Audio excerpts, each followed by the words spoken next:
Hello function lovers. तो आज हम सेकंड पार्ट में देखते हैं कि विंग नेक्स्ट डे अपनी केक शॉप में सुबह जल्दी उठकर अपने केक्स को डिलीवर करने की तैयारी कर रहा था। लेकिन सुबह से ही उसके दिल की धड़कनें तेज हो रही थी और अचानक से उसके सीने में जकड़न भी महसूस हो रही थी। पर विंग के पास अपने दिल के बारे में सोचने का टाइम नहीं था, क्योंकि उसके लिए मेन थिंग ये थी कि वो अपनी कुकीज को सुबह टाइम पर डिलीवर कर दे। इसके अलावा उनका नया क्लाइंट एक बहुत बड़ी कंपनी का मालिक है, जिसने उसकी छोटी सी शॉप से केक ऑर्डर करने के लिए बिल्कुल भी हेजिटेशन महसूस नहीं की। साथ ही उसके मन को खुशी भी हो रही थी। पर विंग को नहीं पता था कि वो इतना एक्साइटेड क्यों फील कर रहा है, लेकिन उसकी स्माइल पहले से ज्यादा बड़ी थी। तभी विंग को अचानक से डिजीनेस महसूस होती है। पर जैसे ही उसका ध्यान उसकी वॉच पर जाता है, वो कहता है ओ माई गॉड, क्योंकि उसकी घड़ी में पहले से ही 8 बज रहे थे और इसका मतलब था कि उसे अपनी शॉप खोलनी थी, क्योंकि उसके एम्प्लॉयज उसका इंतजार कर रहे होंगे। फिर विंग सोचता है मुझे इस डिजीनेस के बारे में सोचने की कोई जरूरत नहीं है, बाद में चक्कर आना अपने आप ठीक हो जाएगा। पर जैसे ही विंग अपनी शॉप का डोर ओपन करता है, वो सरप्राइज हो जाता है, क्योंकि शिजुई दुकान के सामने दरवाजे के पास सीढ़ियों पर उदास बैठा हुआ था। ये देखकर विंग कहता है ओ गॉड शिजुई, तुम यहाँ कब से थे? फिर शिजुई सीढ़ियों पर से उठा और गुस्से से विंग के सामने खड़ा हो गया और उसके होठ बड़बड़ा रहे थे कि यहाँ बैठे बैठे उसके हिप्स कितना दुख रहे थे। ये सुनकर विंग हंसते हुए कहता है भले ही शॉप अभी खुली हो, पर तुम पहले से ही यहाँ क्यों हो? फिर शिजुई धीरे से हंसता है और कहता है मुझे भूख लगी है वीगे, क्या मुझे यहाँ खाना मिल सकता है? एक्चुअली शिजुई को विंग पहले से ही अपना छोटा भाई मानता है, इसलिए चाहे शिजुई कितनी भी बार खाना मांगे, विंग को इससे कोई फर्क नहीं पड़ता। वो एक्चुअली में खुश था कि किसी ने उससे मदद मांगी। फिर विंग कहता है ठीक है, इस बार मैं नाश्ते में पैनकेक्स बना रहा हूँ, चलो अंदर आओ। इसके बाद विंग पैनकेक्स बनाने की तैयारी में लग गया। कभी कभी उसको डिजीनेस भी फील हो रही थी, पर अपना ध्यान उस डिजीनेस से हटाने के लिए वो गाना गुनगुनाने लगा। तभी शिजुई पूछता है गे, आप हनी पैनकेक्स बना रहे हो? विंग शांत था, पर फिर वो कहता है नहीं, क्यों? विंग ने ये अपने तैयार पैनकेक्स डालते हुए पूछा था जब बहुत अच्छे लग रहे थे, लेकिन शिजुई को पहले से ही हनी की स्मेल आ चुकी थी। तभी विंग कहता है शिजुई, मुझे ऑर्डर लेने के लिए बाहर जाना है, प्लीज तुम शॉप को हमेशा की तरह संभाल लेना। शिजुई का मुंह पैनकेक से भरा हुआ था और उसका सारा ध्यान सिर्फ खाने पर था, पर फिर भी वो जवाब देता है ओके वीगे। पर तभी शिजुई कहता है गे। फिर विंग पूछता है क्या हुआ? इसके बाद शिजुई जवाब देता है गे, क्या होगा अगर मैं आपके साथ चलूं? शायद आपकी कुछ हेल्प हो जाए। ये सुनकर विंग सोचता है अगर शिजुई मेरे साथ जाएगा, इसका मतलब है कि शायद मैं उस अल्फा से ना मिल पाऊं। फिर विंग ने अपना सिर हिलाया और कहा इसकी कोई जरूरत नहीं है, तुम अपना खाना जारी रखो। इसके बाद विंग ने अपनी कार में रखने के लिए केक्स के बॉक्स उठाए, पर तभी वहाँ उसका नया एम्प्लॉय शेन आ गया विंग की हेल्प करने के लिए। फिर शेन ने विंग से पूछा आपको ये ऑर्डर कैसे मिला गे? पर शेन को ये नहीं पता था कि विंग अल्फा स्टडी मोड पर था, क्योंकि हाल ही में उसका पूरा दिमाग लैन वांगजी से भरा हुआ है। शेन ये देख सकता था कि विंग थोड़ा नर्वस लग रहा था, पर तभी वो सोचता है उस अल्फा ने इन केक्स को उसके ऑफिस तक डिलीवर करने का ऑर्डर दिया है, जो कि केक शॉप से सिर्फ 20 मिनट की दूरी पर है, तो इसमें नर्वस होने वाली कौन सी बात है। तभी विंग शेन से कहता है बस शिजुई की फ्लोर साफ करने में मदद करना, ठीक है? फिर विंग धीरे से मुस्कुराता है और वो इतना स्वीट लग रहा था कि शेन एक बीटा होने के बाद भी उस पर झपट सकता था। तभी शिजुई कहता है ओके वीगे। एक्चुअली शिजुई को अजीब लग रहा था जिस तरीके से वो बीटा विंग को देख रहा था। शिजुई उस ऑरा को फील कर पा रहा था जो उसके अराउंड था। इसके बाद शेन कहता है अपना ख्याल रखना वीगे, अगर कुछ भी हो तो हमें कॉल करना। विंग जवाब देता है मेरी फिक्र करने के लिए शुक्रिया। फिर विंग ने अपनी कार स्टार्ट की और वहाँ से चला गया, पर मोको अभी भी थोड़ा अजीब लग रहा था। तभी वो सोचता है शायद ये सिर्फ मैं ही हूँ, और वैसे भी मुझे अपने कोर्स में भाग लेना है। फिर हम दूसरी तरफ देखते हैं कि विंग लैन वांगजी की बिल्डिंग के सामने खड़ा था। विंग 30 फ्लोर की बिल्डिंग को देखकर थोड़ा सरप्राइज था, जो कि लेंस को बिलोंग करती है।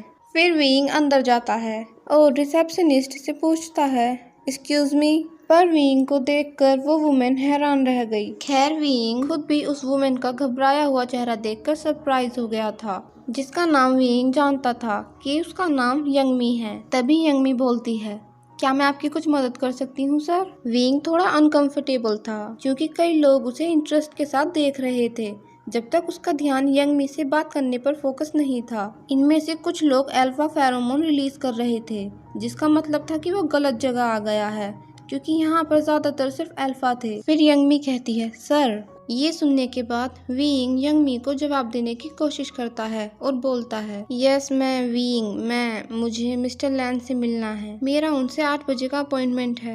विंग के कहने के बाद यंग मी अपने ऑफिस के फोन में बिजी हो गई, लेकिन कुछ दूरी पर एक अल्फा अभी भी विंग को घूर रहा था और कह रहा था ओके नॉट गुड।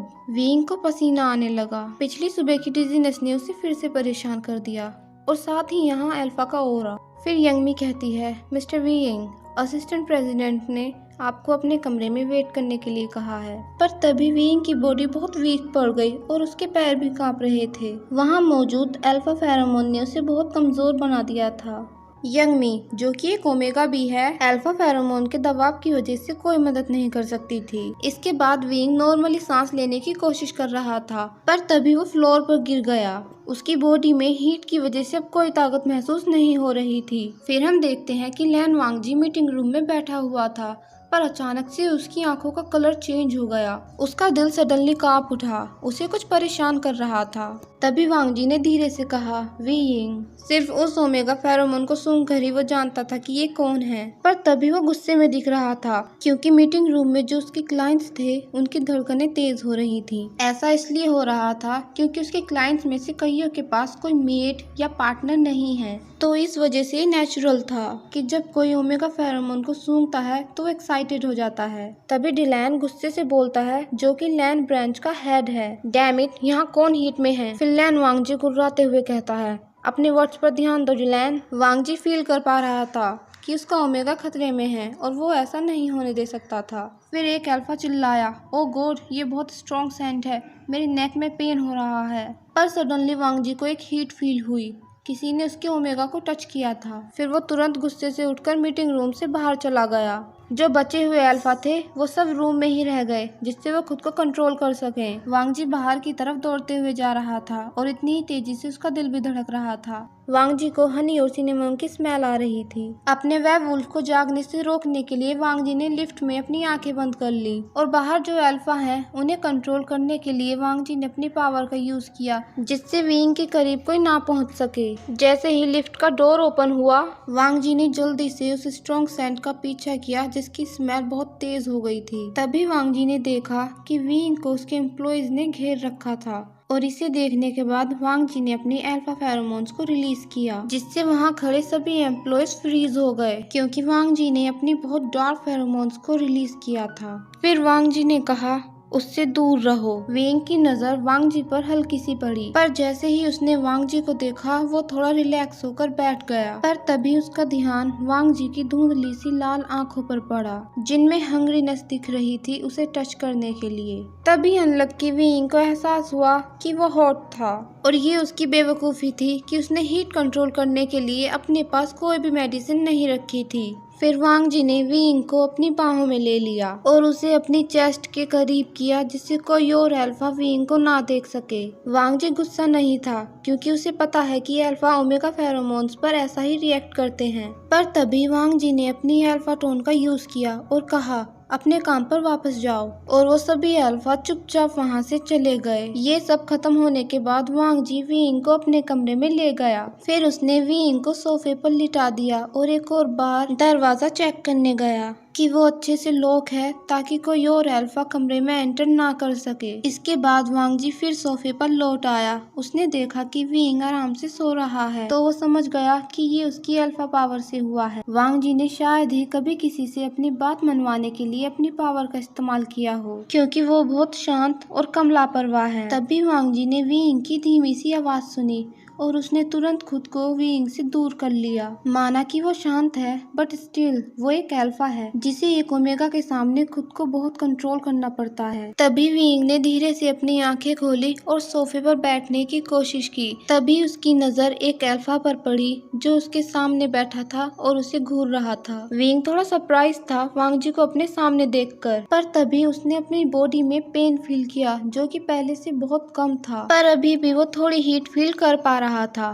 फिर वांग जी ने पूछा, तुम कैसे हो? जैसे ही विंग ने वांग जी को सुना उसकी दिल की धड़कन फिर तेज हो गई। उसे बहुत अच्छा लगा जब उसने वांग जी की आवाज में खुद के लिए फिक्र देखी, पर विंग को यकीन नहीं हो रहा था। उसे ऐसा लग रहा था जैसे कि वो सपना देख रहा हो। फिर विंग ने अपना सिर हाँ में हिलाया और उसे यकीन था कि उसके चीक्स टमाटर से भी ज्यादा लाल हो गए थे। इसके बाद विंग कहता है, सर मेरी वजह से आपको बहुत परेशानी हुई, आई एम सॉरी। विंग को माफी मांगता देख वांग जी को बिल्कुल अच्छा नहीं लगता है। तभी विंग को याद आता है कि उसे केक को हैंड ओवर करना है। फिर विंग वांग जी से कहता है, आप प्लीज माइंड मत करना, मैं अभी किसी को बोलता हूँ केक को मीटिंग रूम में ले जाने के लिए। एक्चुअली विंग वांग जी को देखकर थोड़ा एम्बेरस फील कर रहा था क्योंकि वांग जी ने उसे हीट जैसी हालत में देखा था। फिर वांग जी कहता है, तुम यहीं रुको, मैं तुम्हारे लिए मेडिसिन लेकर आता हूँ। और ये बोलकर वांग जी कमरे से बाहर चला गया।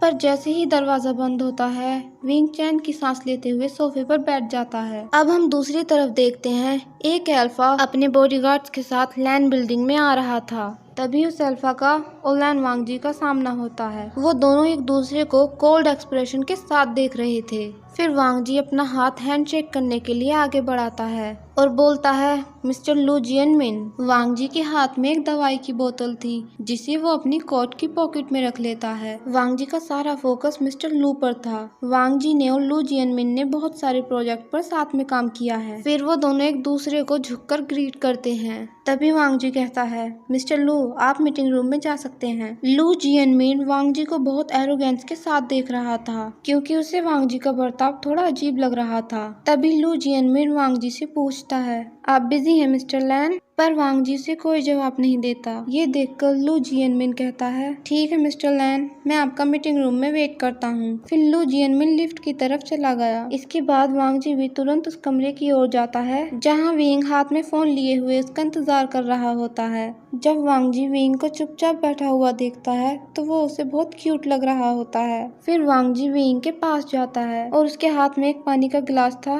और एक सफेद बोतल। विंग देख रहा था कि कैसे वांग जी ने वो व्हाइट बोतल खोली, फिर सूप लिया और विंग से कहा, तुम्हारी हीट को कंट्रोल करने के लिए। विंग ने उस सूप को एक्सेप्ट करते हुए धीरे से कहा, थैंक यू। इसके बाद वांग जी ने बोला, अभी मेरी एक मीटिंग है, क्या हम फिर बात कर सकते हैं? विंग ने स्माइल करते हुए आंसर दिया, ओके, मैं मास्टर लैन का यहाँ इंतजार करूंगा। ये सुनकर वांग जी की ईयर्स रेड हो गए थे और उसके लिप्स पर एक छोटी सी स्माइल भी थी, पर विंग ने उस पर ध्यान नहीं दिया। फिर वांग जी वहाँ से चला गया। उसके लिए बहुत मुश्किल था एक ब्यूटीफुल ओमेगा को छोड़कर जाना, पर उसे अपनी मीटिंग भी अटेंड करनी थी। इसके बाद विंग धीरे से हंसने लगा और उसने अपने दोनों हाथ अपने चीक्स पर रख लिए और कहने लगा, आई एम क्रेजी। अब हम देखते हैं कि मीटिंग रूम में लू जियनमिन अभी भी अपनी जगह पर बैठा हुआ था और 10 मिनट से मीटिंग रूम में लीडर के आने का इंतजार कर रहा था। पर इस दौरान लू जियनमिन ने देखा कि कैसे मीटिंग टेबल के सामने बैठे क्लाइंट्स को चॉकलेट टॉपिंग वाला स्मॉल केक कितना पसंद आ रहा था। लू जियनमिन उन स्मॉल केक्स को घूर रहा था क्योंकि वो इन केक से बहुत ज्यादा फेमिलियर था। उनका कलर और माचा की स्मेल भी उसे तुरंत क्रिस्टल की याद दिला रहे थे और उसने उन स्मॉल केक्स को बिल्कुल भी नहीं छुआ था। पर तभी वहाँ वांग जी आ गया और उसने कहा, आई एम सॉरी, मुझे इतना टाइम लग गया। फिर एक बीटा ने हंसते हुए जवाब दिया, मिस्टर लैन, इससे कोई फर्क नहीं पड़ता, अब हम पहले से बेहतर हैं। और हाँ, आपने जो केक्स ऑर्डर किए थे वो बहुत ही। पर इससे पहले वो बीटा आगे कुछ बोल पाता, लू जियनमिन सडनली कह देता है, डिस्गस्टिंग है। और ये काफी था वांग जी को चिड़चिड़ा बनाने के लिए। फिर अपने कोल्ड एक्सप्रेशन के साथ वांग जी अपनी सीट पर बैठ गया और कहा, मैंने मीटिंग में उन लोगों को इनवाइट किया है जो इस प्रोग्राम को जारी रखना चाहते हैं और जो नहीं वो यहाँ से जा सकते हैं। ये किसी ने नहीं सोचा था कि लू जियनमिन वहाँ से जाने का फैसला करेगा। वहाँ बैठे सभी लोगों की अटेंशन उसी पर चली गई और वहाँ दूसरी तरफ विंग वांग जी के कमरे को देखकर बहुत बोर हो गया था, जो कि बहुत साफ सुथरा दिख रहा था। उसकी बोरियत को दूर करने के लिए उसके सेलफोन की रिंग बजी और उसने उसे उठा लिया। हेलो शिजुई। फिर शिजुई ने कहा, वीगे, कोई हमें फोर्स कर रहा है कि वो आपसे आपकी दुकान में मिलना चाहता है। तभी विंग ने कहा, कौन?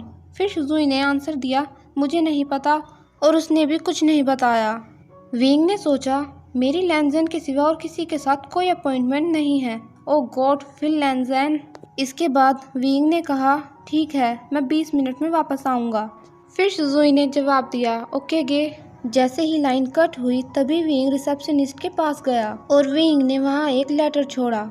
फिर बिल्डिंग से जल्दी से बाहर आया और अपनी कार में बैठ गया घर जाने के लिए। इसके बाद विंग रास्ते में एक कन्वीनियंस स्टोर के पास रुक गया क्योंकि उसे कुछ चीजें चाहिए थी अपने किचन के लिए। पर जब वो कन्वीनियंस स्टोर से बाहर आ रहा था तो वो गलती से किसी से टकरा गया। उस पर्सन ने तुरंत विंग से माफी मांग ली क्योंकि उसे लगा कि ये मेरी गलती है कि मैं वॉक करते टाइम फोन चला रहा था। पर जैसे ही उस पर्सन ने विंग को देखा वो चौंक गया। उस पर्सन को देखकर विंग अजीब ढंग से मुस्कुराया। उसकी स्माइल अभी भी स्वीट थी। फिर विंग ने उस अल्फा को जवाब दिया, हाय, तुम कैसे हो वीफैन? वीफैन बहुत टॉल था। उसने तुरंत विंग को गले से लगा लिया और एक बच्चे की तरह धीरे से रोने लगा। फिर वीफैन ने धीरे से रोते हुए कहा, गे, वीफैन को वीगे की याद आती है। तभी विंग लाइटली हंसा और ये सुनकर वीफैन के भी रोंगटे खड़े हो गए क्योंकि विंग की आवाज उसके छोटे भाई के लिए म्यूजिक की तरह थी। फिर विंग ने कहा, गेगे ने भी। फिर विंग ने अपने छोटे भाई पर ध्यान दिया जो कि बहुत अच्छे से बढ़ रहा है। जब विंग मैंशन से चला गया था तब वो बच्चा था,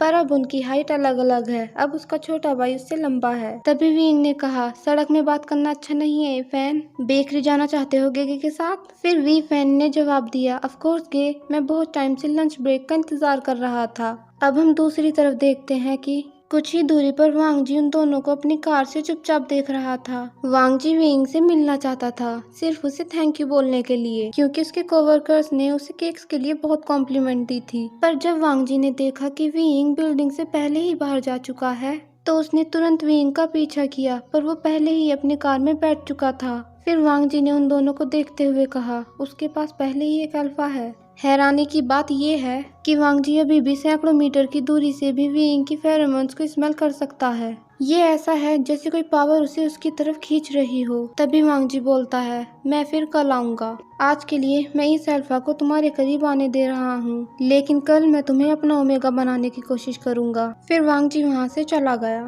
तो आज का सेकंड पार्ट यहीं एंड होता है गाइस। अगर आपको वीडियो अच्छी लगी हो तो प्लीज लाइक कीजिएगा।